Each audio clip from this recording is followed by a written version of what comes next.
Would you like to create practices that deepen you into your own intimacy wisdom, are built for you, made for you, and work within your life? Stay tuned to this DIY episode of the Deeper Dating Podcast, and you'll learn how. If you've ever been disillusioned, disappointed, or discouraged in your search for love, and you know there has to be a better way to find the healthy, soul-filling love you've always longed for, then you've discovered the podcast for you. I know, as Ken's work personally has led me to find the love of my life. So here's your host of Deeper Dating, Ken Page. Hello, and welcome to the Deeper Dating Podcast. I'm Ken Page, and I'm a psychotherapist and the author of the best-selling book, Deeper Dating: How to Drop the Games of Seduction and Discover the Power of Intimacy. And in this episode, I'm going to be talking about how to create a personal spiritual practice which is doable, accessible, and life-changing, specifically for where you are in your journey right now.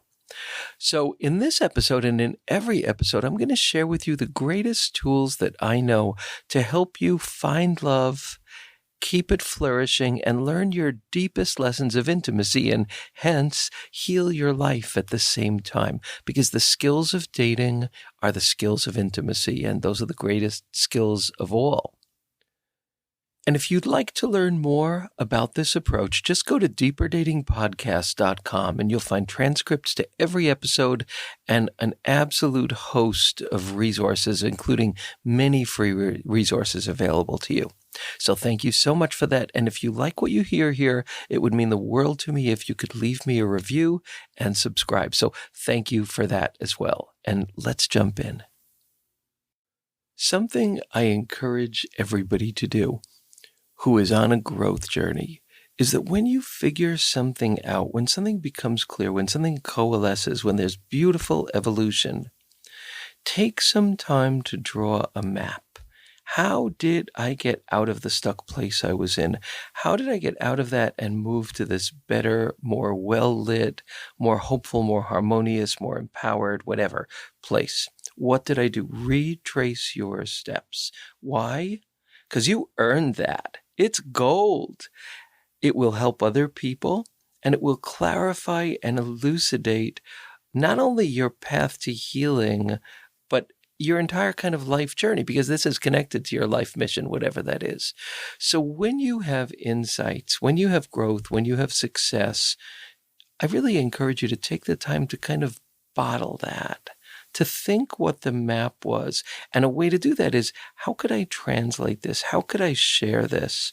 So many people who are listening to this podcast are healers and artists and communicators in so many different ways. This is a way that you can add to and enrich your offerings to the world in powerful ways.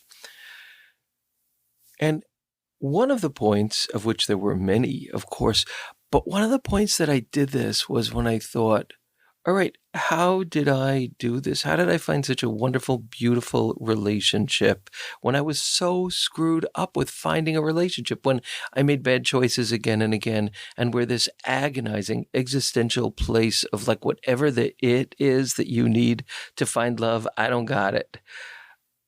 That I got out of that and found a relationship more wonderful than I could have dreamed of.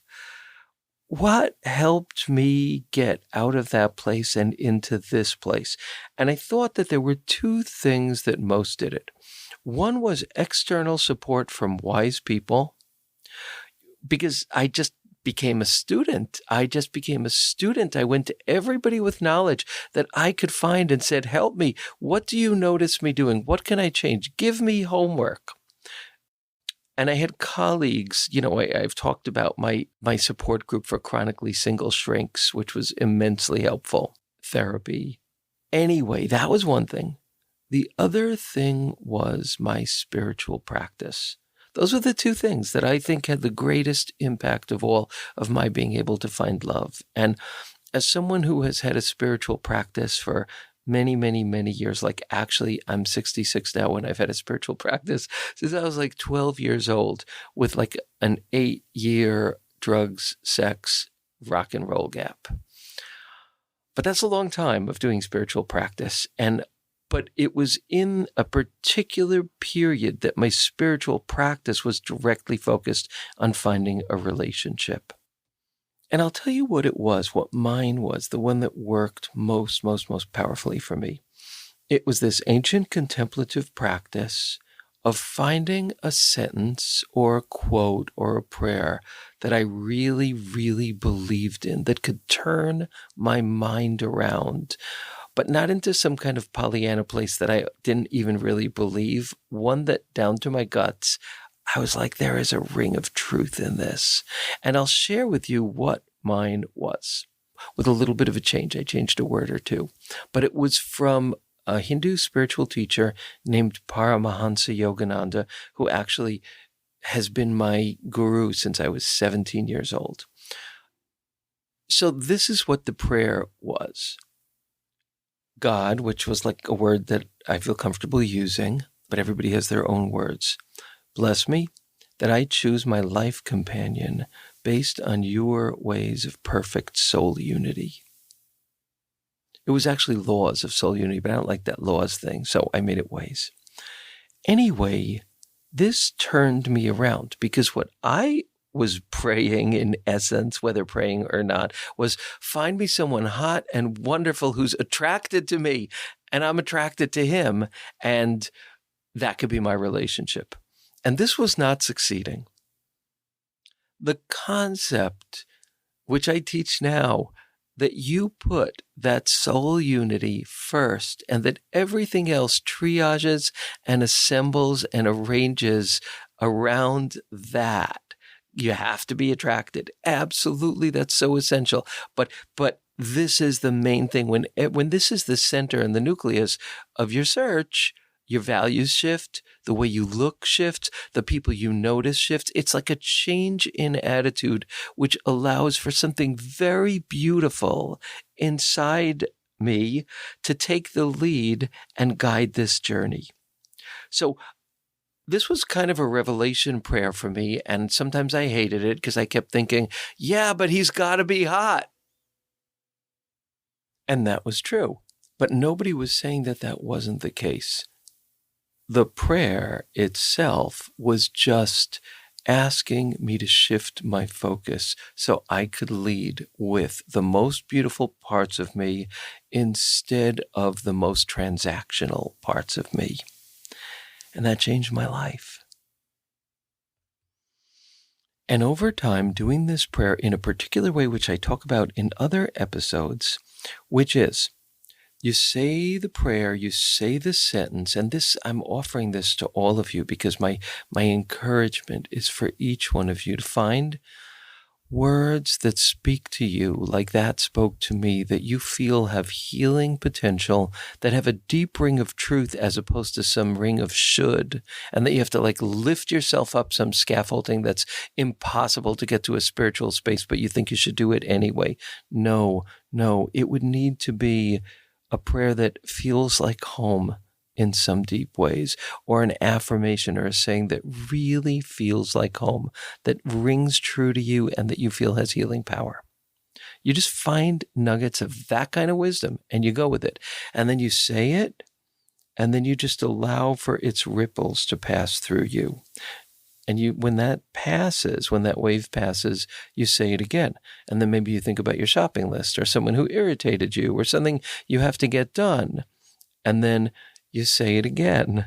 And a big chunk of time, if you're anything like me, it won't be perfect focus. But the times that it is really deep focus, burn away at old blockage, clear away rustiness, get rid of that kind of flintiness of heart that we develop in life, soften us and get us in touch with something really, really wonderful, which could be longing, which could be a feeling of longing. So I want to encourage every one of you to just take some time and find a sentence or 2 sentences that touch you the way this one touched me. Maybe you might even want to use this one and work with it. And I'm going to say more in a minute about what that means to work with it, and also some other possible practices. But I want to just read you something from my book, Deeper Dating, that I think really kind of captures it. When we access that spring of wisdom or love or insight or humanity in the core of our being, we feel the presence of something greater, something with tremendous positive promise. We don't have to name it. Simply loving it and spending quality time with it are enough to change us. The closer we come to it, the more we meet it skin to skin, the more quality time we spend with it, the more our life will be transformed, simplified, and inspired. The greater our intimacy with this source, the more the frozen parts of our heart will begin to thaw. And then love, and its twin, the longing for love, will begin to emerge in our lives. And in my opinion, that's the true spiritual path. So there are so many other possibilities for practices you could do. There's EFT tapping, which I really love. There are countless guided meditations on the internet and on YouTube. There's conscious movement. There are so many mindfulness practices, but what I want to say is find the one that touches your heart and excites you and feels like it has promise. Do not waste your time on dry stuff that doesn't work. For you, might work great for somebody else, but if it's dry, if it doesn't have that magic, and now that magic will come and go, and it will be boring at different times, and it'll feel wooden and stilted, and you won't want to do it, that's like normal. But there's got to be like a good amount of that magic sense there, or it's just not the practice for you. And I think if you commit to 5 minutes a day, that's a really good start. 10 minutes a day, even better. More if it suits you, even better. But this stuff changes our lives. And some of the ways that it does that are it changes our thinking. Like that prayer changed my thinking from a transactional to a deeply kind of expressive, heartfelt shift in my search for love, which is what I encourage everybody to kind of take. But that helped me take it. It changed my brain. It changed my thinking. And I'm very grateful for that. Another thing that happens with these practices is that there's a healing that occurs. There is a way that we actually get healed. And that healing of our life is one of the greatest gifts of a conscious search for love. Like, what does that mean? It means we are learning the deeper lessons of intimacy. We feel it, we know it, we experience those lessons becoming a part of our life. We forget them 20 billion times, but then we remember them again and we go, oh, damn, and we remember them again. And that is how this kind of shift and change of being, what they call the hard work miracle, begins to happen. There's also an experience that is kind of, it's this sense of touching the hem of something very vast, a kind of healing presence, something that is kind of bigger than you are and has beauty, has a sense of majesty, a sense of quietness, a sense of peace, a sense of expansion, a sense of profound compassion. And just the experience of touching something with that kind of magic is a wonderful thing to add into your day. And it changes the way that you date. Because you move from that transactional approach to one that is fueled by other things, fueled by compassion, fueled by clarity, fueled by discrimination, fueled by connection to what you really want.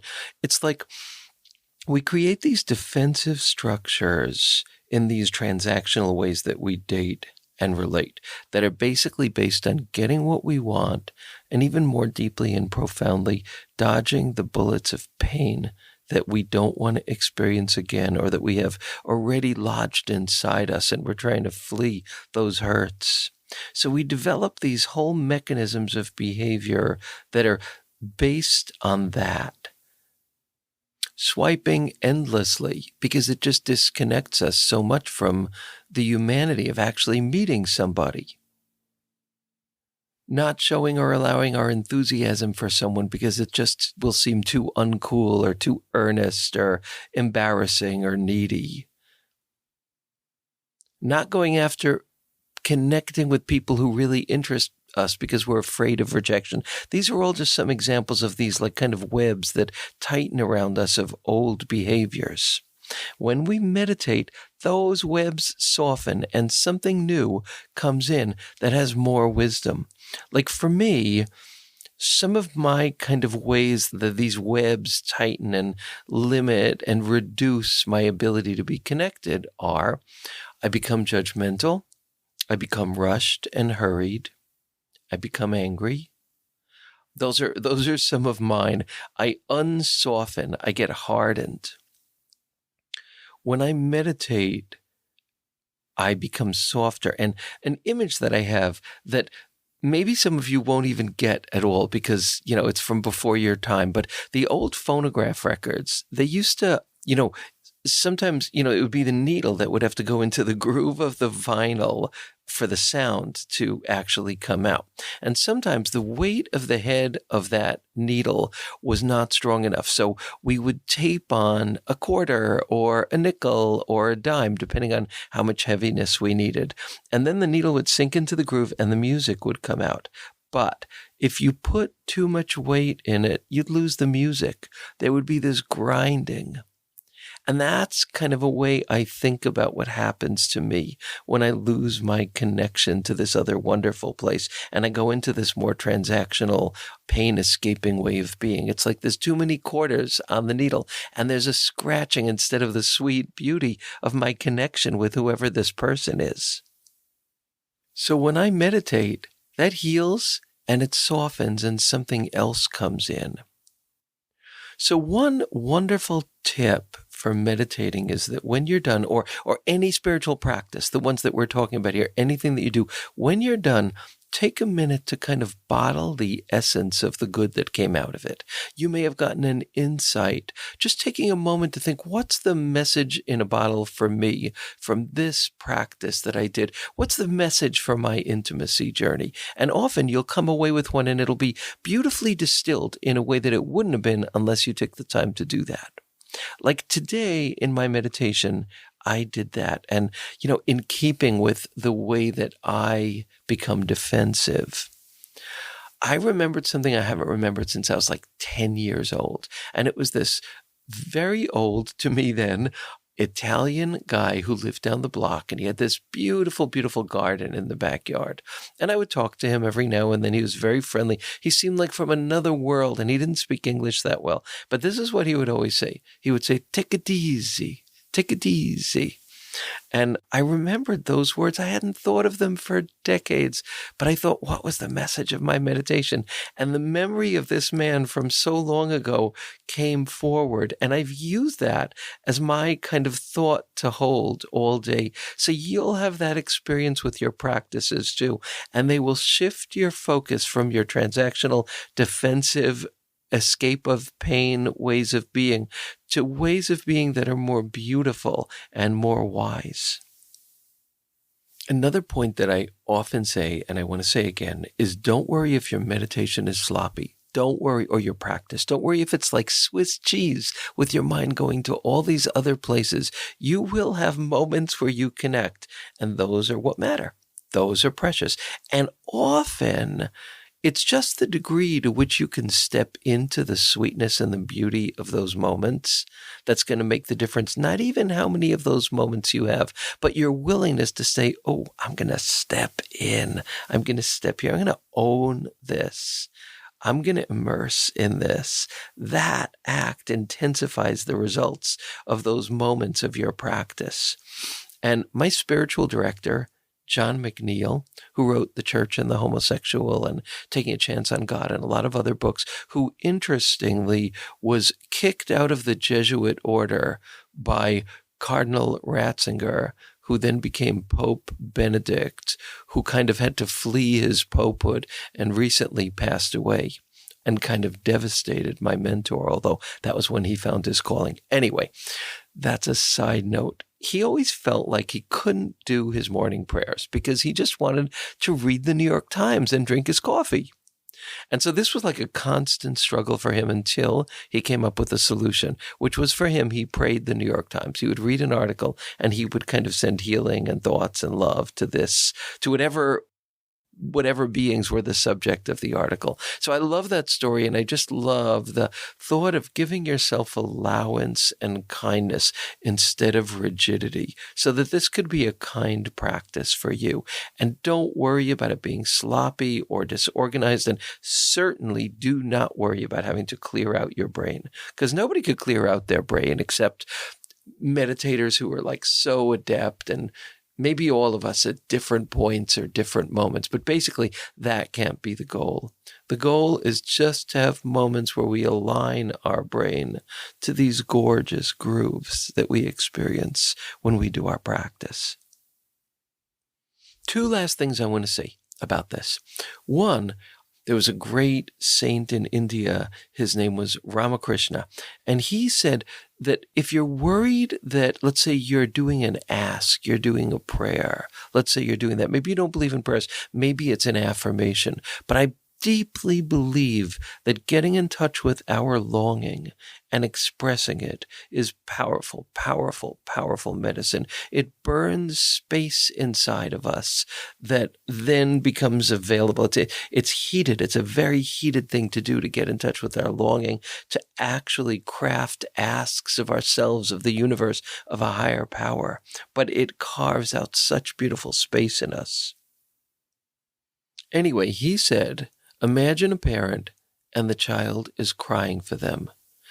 The parent is not going to think, oh, you really didn't enunciate that properly. The parent will go to the child, hopefully, because the child is calling. So don't worry about your concentration level. Don't worry about the words. If this longing comes from your heart and is imbued in your practice, it will have fire.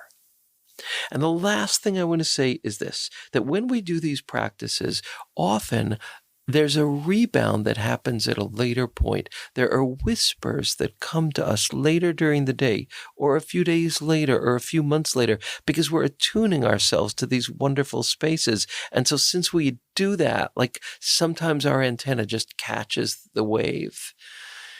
And that's something that we can consciously do, not just in our practice, but afterwards. Listen to those whispers where you get a sense of inspiration or integration or clarity or beauty, because they will come as a result of doing this work. So I encourage you to hold on to those as well. And as you do this, you will begin to follow a path that leads to love in a completely different way. You will make wiser choices. Your intuition is going to guide you in new ways. You won't make the same old choices that push love away without you even realizing it. Little by little, those will begin to transmute, little by little, but it happens. And this is for people not just looking for love, but looking for deeper love. And in relationships, I just think we have to constantly soften and deepen and realign. And any practice that helps you do it is your pathway to a richer, fuller life. So thank you so much for listening, and I'd love to hear your thoughts and experiences with creating and trying on your own practices and the shifts that happen. Please write to me with them. Thank you all so much, and I look forward to connecting on the next episode of the Deeper Dating Podcast.